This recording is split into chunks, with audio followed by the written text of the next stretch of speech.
Assalamualaikum warahmatullahi wabarakatuh. Beranda perempuan, tempat ngobrol santai sambil ngopi. Bukan menggurui, bukan solusi, hanya menyalurkan aspirasi. Kita ketemu lagi di beranda perempuan. Seperti biasa, beranda perempuan tempat ngobrol santai sekitar masalah kehidupan sehari-hari. Di beranda perempuan, kita pernah mengobrol tentang pernikahan. Kita pernah ngobrol tentang perceraian. Kita ngobrol tentang anak korban perceraian dari orang tuanya. Nah, sekarang kita ngobrol tentang KDRT, kekerasan dalam rumah tangga. Fokusnya pada istri korban KDRT. Bagaimana kita mulai mengobrolkan ini? Kita mulai dengan keluhan seorang sahabat beranda perempuan. Seorang sahabat bernama Ani pernah mengeluh di beranda perempuan. Keluhannya begini, mari sama kita dengar.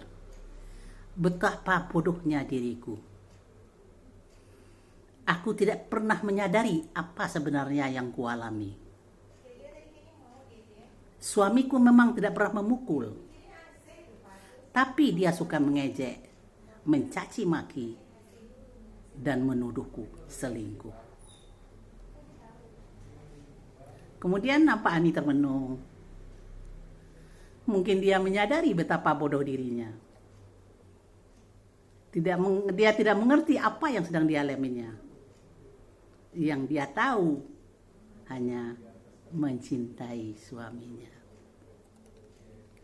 Selanjutnya kita dengar lagi keluhan Ani meneruskan keluhannya.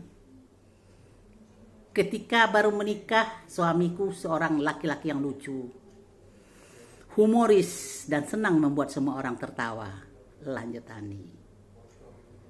Kami harmonis. Sering jalan berdua, ngobrol santai yang menghadirkan perasaan nyaman dan bahagia. Tapi belum cukup setahun, suamiku mulai marah-marah. Aku dipanggilnya dengan sebutan yang menyakitkan, seperti bodoh, jelek, tidak berguna, dan sebagainya. Kalau aku keluar rumah, suami selalu mengecek, bertanya di mana aku berada, bersama siapa aku pergi, dan berapa banyak uang yang sudah kuhabiskan.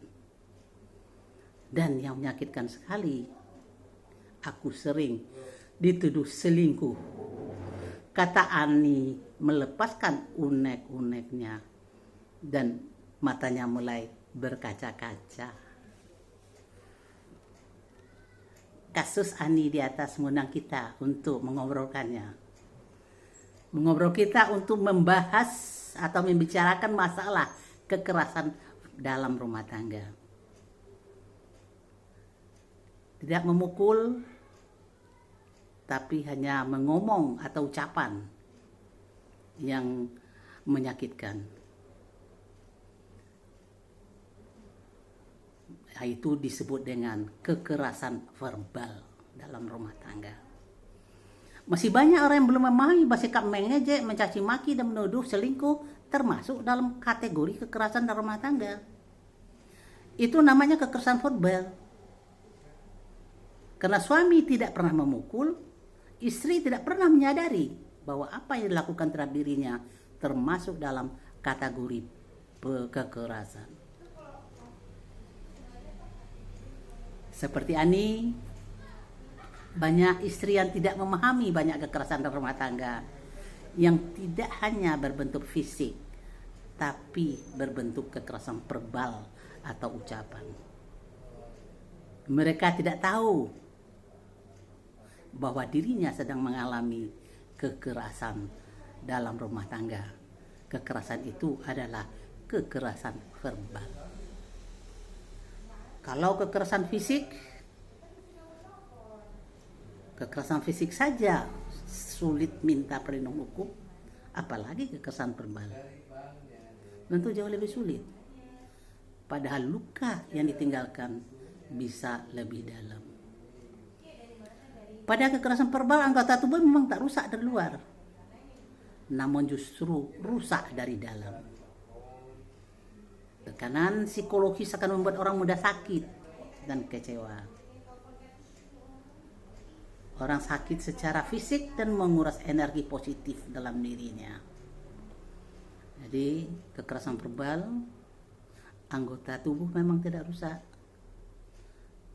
tapi tekanan psikologis membuat orang mudah sakit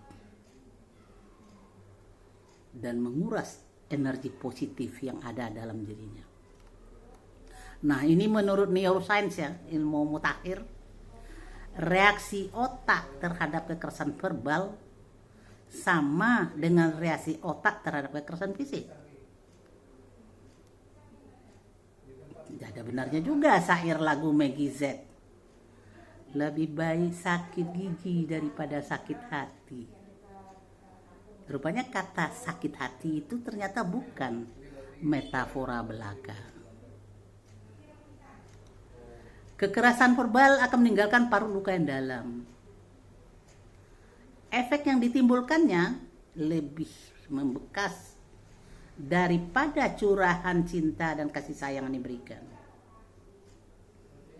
Kekerasan verbal membuat luka di otak yang biasa disebut dengan brain damage.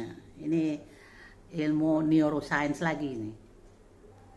Hal ini akan menimbulkan efek trauma jangka panjang dan depresi yang sulit disembuhkan. Korban kekerasan verbal akan mengalami tekanan emosional dan kehilangan PD, kepercayaan diri. Pada kekerasan fisik, luka memar dapat sembuh dengan sendirinya. Tapi luka hati tak dapat sembuh dengan mudah. Butuh waktu panjang agar dapat bangkit dari tekanan emosional. Pukulan mental yang dijatuhkan bertubi-tubi, diejek, dihina, dituduh selingkuh, membuat korban depresi dan putus asa.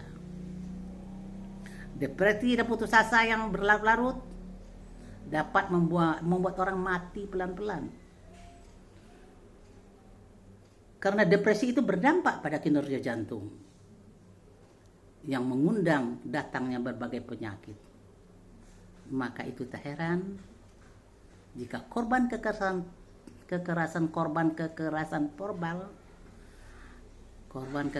verbal mudah sakit. Kekerasan verbal membuat korbannya gagal mencintai diri sendiri. Istri yang mengalami kekerasan verbal tidak mencintai dirinya. Dia berhenti melakukan aktivitas yang berhubungan dengan menjaga kesehatan dan kecantikan dirinya.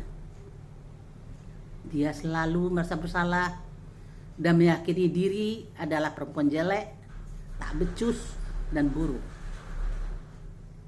Dan merasa apa yang suami lakukan padanya adalah hukuman yang patut diterima. Kasihan ya keyakinan yang tertanam.